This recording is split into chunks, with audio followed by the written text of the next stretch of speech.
Okay, so you probably know that fine motor has something to do with writing, but did you know there is far more to it than that? Fine motor skills are a massive part of life. They affect the way we speak, the way we move, the way we interact, our social lives. They have a huge bearing on our lives in general. In this video, I'm going to take a look at 11 fine motor skills. Some of these are quite unusual and not the ones you would normally think of. So even if you've worked with children for a long time, stick around. You honestly will be interested. Right, let's start with a nice easy answer. What fine motor skills are. In a nutshell, they are small movements of your muscles in things like your fingers, your hands, your toes, face and your tongue in particular. Okay, that is what fine motor skills are. Right, let's take a look at 11 examples of fine motor skills. Number one is facial expressions. Who'd have thought?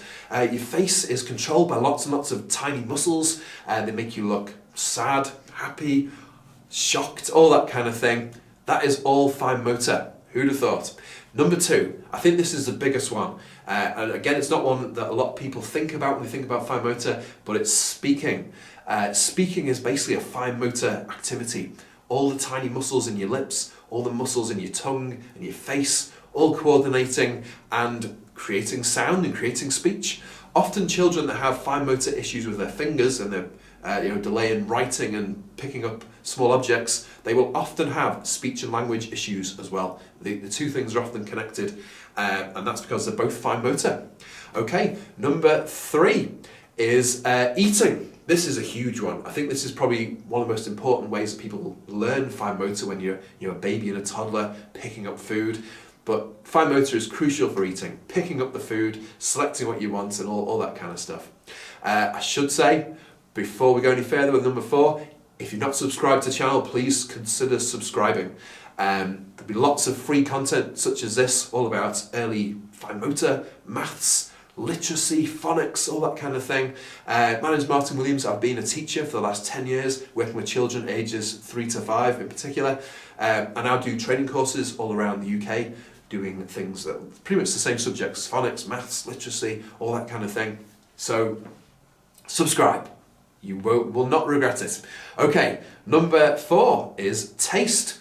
This is kind of a bit of a cheat. It does link to eating, but taste is massively controlled by fine motor. The way you taste is your tongue and the inside of your mouth are kind of manipulating the food around your mouths, and it's all a fine motor experience. Okay, number five is self-care. This is things like brushing your teeth, combing your hair, things like that. All fine motor skills. Number six, children don't really like this one, but tidying up, a massive fine motor skill. Picking small objects up, picking up blocks, picking up Lego, all that kind of stuff, and putting them away. Loads of fine motor is required to pull that off. Number seven is construction. Children, love construction. They love building with blocks, with Duplo, mega blocks, all that kind of stuff. Loads of fine motor skills involved, particularly in your hands. Great for hand-eye coordination, all that kind of thing as well. Okay, number eight is mark making. This is traditional things like using a pencil and a pen on paper, chalks, but it's also things like mark making with your fingers, like using your finger to write in something like shaving gel or glitter or sand or something.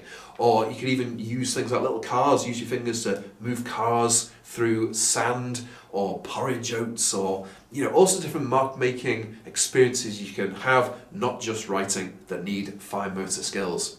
Okay. Number nine is threading.